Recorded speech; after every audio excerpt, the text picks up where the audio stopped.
নমস্কার, ভক্তিতত্ত্ব চ্যানেলে সকলকে জানাই স্বাগত। আজকের বিষয় হরে কৃষ্ণ মহামন্ত্রের অর্থ বিশ্লেষণ। হরে কৃষ্ণ কৃষ্ণ কৃষ্ণ হরে হরে, হরে রাম রাম রাম হরে হরে। তাহলে এই মন্ত্রটি যে আমরা শ্রবণ করলাম, তাহলে আমাদের মনটা কোথায় থাকবে? মন থাকবে না তো নামে, মনটা থাকবে কোথায়? কানে।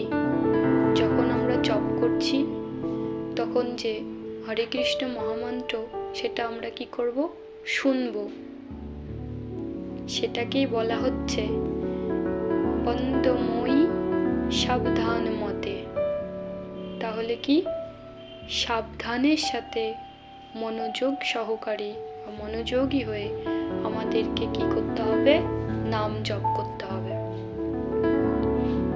তাহলে হরি নামকে না তো যেই নাম সেই কৃষ্ণ।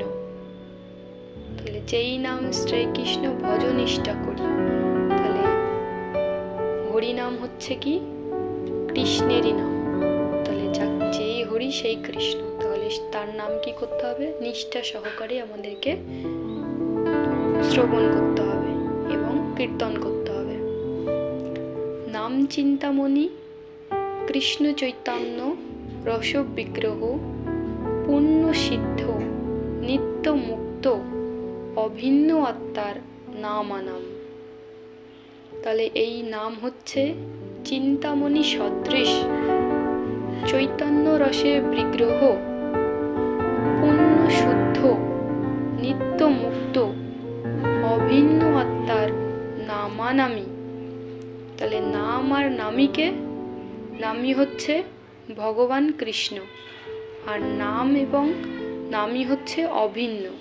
এদের মধ্যে কোনো পার্থক্য নেই। এই নামের মাধ্যমে কাকে দেখতে পাচ্ছি আমরা?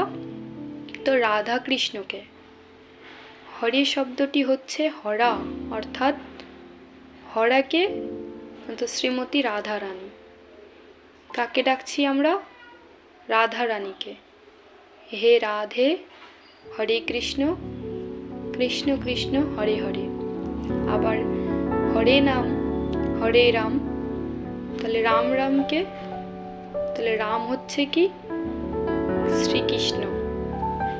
কেন? তো রামতে ইতি রাম। শ্রীকৃষ্ণের আরেকটি নাম কি? রাধারমন। এই যে রাধারমন, তিনি হচ্ছেন রাম, রামতি, রাম রাম হরে হরে। তাহলে হরে কৃষ্ণ কৃষ্ণ কৃষ্ণ হরে হরে, হরে রাম রাম রাম হরে হরে। এই মন্ত্রটির মাধ্যমে আমরা কাকে ডাকছি?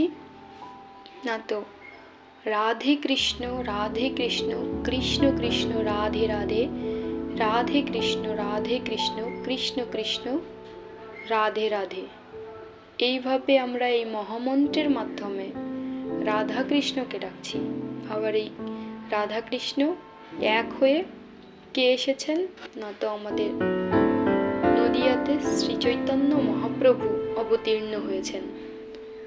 রাধা কৃষ্ণের মিলিত তনু হচ্ছে কে? না তো মহাপ্রভু। তাহলে এই নামের মাধ্যমে আমরা শ্রী চৈতন্য মহাপ্রভুকে সম্বোধন করছি। রাধা কৃষ্ণ হচ্ছে শ্রী চৈতন্য মহাপ্রভু মিলিত তনু। মানে রাধা কৃষ্ণ দুজনের মিলিত রূপই হচ্ছে শ্রী চৈতন্য মহাপ্রভু।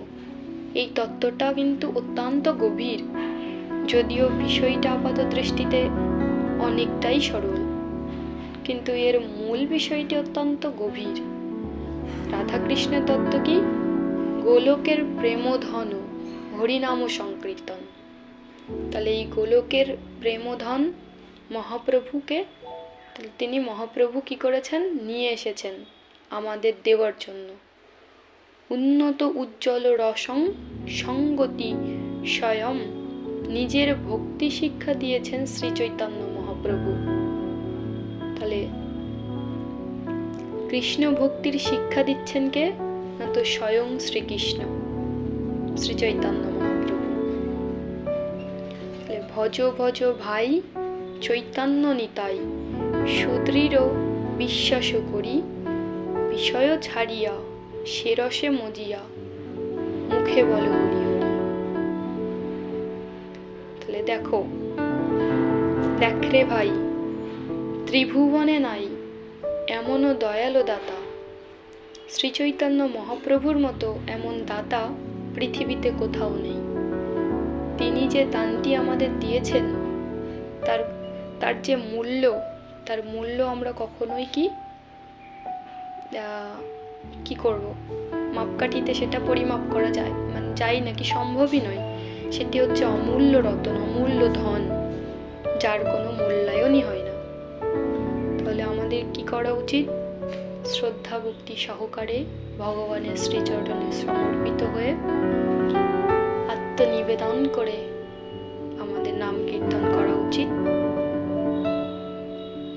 হরে কৃষ্ণ। এখানেই হরে কৃষ্ণ মহামন্ত্রের যথাযথ